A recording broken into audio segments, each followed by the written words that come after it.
დაუდგინდა ღვიძლის არაალკოჰოლური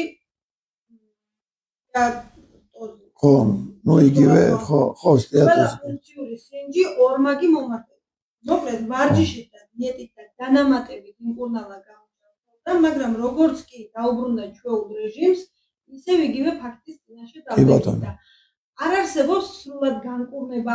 ეგ სტეატოზი იგივე არის, თუ არ მიხედავს ადამიანს ციროზის წინა მდგომარეობა, ხო? ყველა ვარიანტში ღვიძლს ესაა კარგი იმითაა, კაი ორგანო, რომ შეუძლია ცოტაც რო იყოს დარჩენილი ჯანსაღ მდგომარეობაში, თავი აღიდგინოს.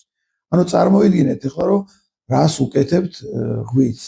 აი კინოებში მინახია ხოლმე დაკითხვებს უწყობენ ადამიანს, რომ თავში წავლებენ და წყალში ჩააყოფინებენ თავს. და როცა უკვე იხჯობა და ჰაერი აღარ ყოფნის, ამოაყოფინებენ და სანამ ეს ჩასუნთქვა დაიწყებს ისევ ჩააყოფინებენ. ანუ ღვიძლმა დაიწყო ესე იგი გამოსვლა ამ სიტუაციიდან, დაიწყო თავის აღდგენა, რომ რაღაცა ის რაც არასწორი ცხოვრების წესით, კვებით და ასე შემდეგ, ალკოჰოლით და ასე შემდეგ დავიზიანეთ, ხო?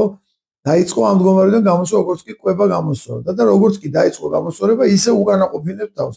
გაცხიმოვნება ფრუქტოზაც ერთ-ერთი მიზეზია, ტოქსინები და ბევრი სხვა მიზეზი.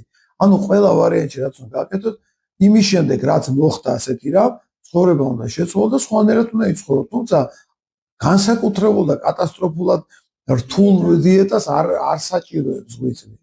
პროტაგარ ტოქსინები არ უნდა იყოს, მძიმე მეტალები, შაქრები და ომეგა-6 შემცველი ზეთები. ეს არის მთავარი ფაქტორები და ჯანსაღი ცხოვრების წესი შეგეძლოთ ხორცეული, თევზეული, მოსნეული პრობლემა არ არის ცხიმები.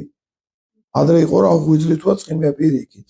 ცხიმებს ორგანიზმი არ ალაგებს. ღვიძლის გარშემო გაცხიმების მიზეზი არის ინსულინი და შაქრები. ამ კომენტარის ავტორი ეთყობა ძალიან კაცრი დიეტაზე იყო, იმიტომ რომ არ არის სწორი, არ უნდა კაცრი დიეტა. ხო, შეწუხებულია რომ დიეტაზე რამდენ ხანს უნდა ვიყო. პირიქით, აქ ციროზების დროსაც კი არის სრული რემისიები და სრული გაჩერება პროცესის.